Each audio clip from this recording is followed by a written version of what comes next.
Ruth Graves Wakefield. That might not be a name you recognize right off the bat, but I think I do know a name you would recognize right off the bat, and that's Toll House, as in Toll House cookies and Toll House cookie dough. Ruth Graves Wakefield was the inventor and creator of the first ever Toll House cookie. I would consider myself to be a cookie enthusiast, and just like many Americans, I enjoy a nice Toll House cookie. However, I never sat down and thought about where did it come from? You know, what inspired someone to invent this chocolate chip cookie? And so I think that should change today. Ruth Graves Wakefield was born in 1903 in Easton, Massachusetts. Growing up, she attended the Framingham Normal School of Household Arts, and after graduating, she worked as a food lecturer, as a dietitian, and even as a teacher in Brockton, Massachusetts. In 1926, she ran into a man named Kenneth Wakefield, who she would later marry that year, and that's where she got the name Wakefield.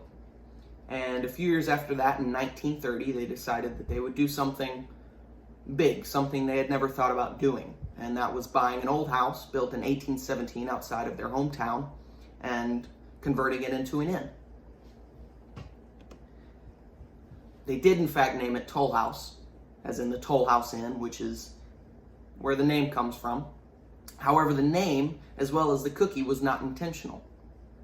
You see, in 1938, about 7 years after they established the inn itself, Miss Wakefield, as well as her assistant, Sue Brides, were in the kitchen experimenting with a new dough. It involved half white sugar and half brown sugar, and everyone thought it was delicious. And they would even throw a few pecans or chopped up walnuts into the dough.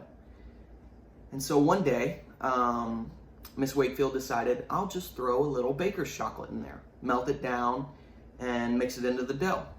And so she goes to the pantry and she's looking around and she couldn't find any baker's chocolate. But the one thing she could find was a few bars of Nestle semi-sweet chocolate that she had gotten about a month back from the Nestle company itself. So she decided, well, I'll just chop those up and I'll throw them in there, just little chunks and bits, and hope they melt down into the dough like I wanted the baker's chocolate to do. So she puts it in the dough, she puts the dough into the pan, and she throws the pan into the oven for about 25 minutes. She takes the cookies out and she realizes the chocolate hasn't melted down completely. It was still in little bits and little chips, and she didn't think anything of it, and so she tried it and she thought it was incredible. And so she let her assistant try one, and she thought the exact same thing. She thought the exact same thing so much that she took a few home to her husband and just couldn't wait to see his reaction. And within 2 months, the entire town and even people outside of the town realized that she was onto something. Everybody knew about Miss Wakefield's chocolate chip cookies. So much so that she did incredible things with it within a year. Like I said, within a year, she had numerous radio show hosts calling up to ask if she wanted to be on the air. She had numerous cookbook offers. She could have her own cookbook, or they were just meddling and trying to get the recipe from her. And she even had Betty Crocker herself mention her, I believe it was 3 times on the air within a week.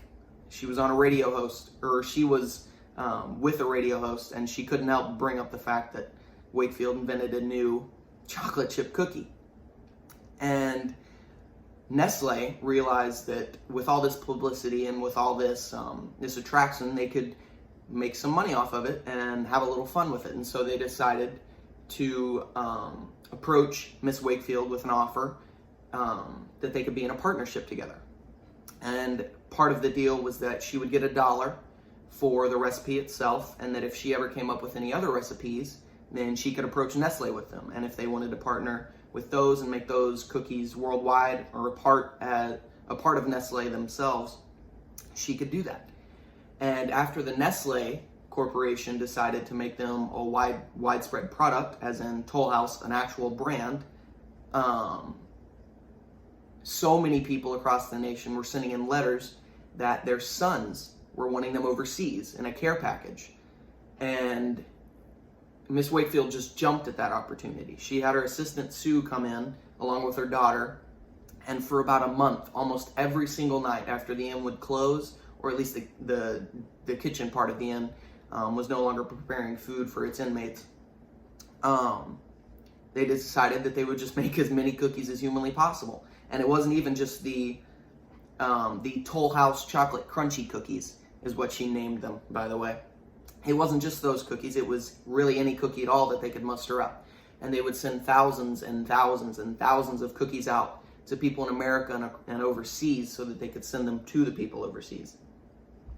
And I think looking at that, like all the things that she could have done with that recipe, she could have become a millionaire or sold it to someone and retired. But she decided to freely give her time and her willingness and her cookies, obviously, to the soldiers that were fighting a war to keep her safe. And I just think that's super, super cool of her. And so now, looking on today, one cool thing that you can do when either eating a Toll House cookie or any cookie, or not even eating a cookie, just thinking about the invention and how some things weren't meant to be, but they really were meant to be. She wasn't meant to find that chocolate bar, or she didn't mean to find that chocolate bar and chop it up and put it in the dough, but she was meant to.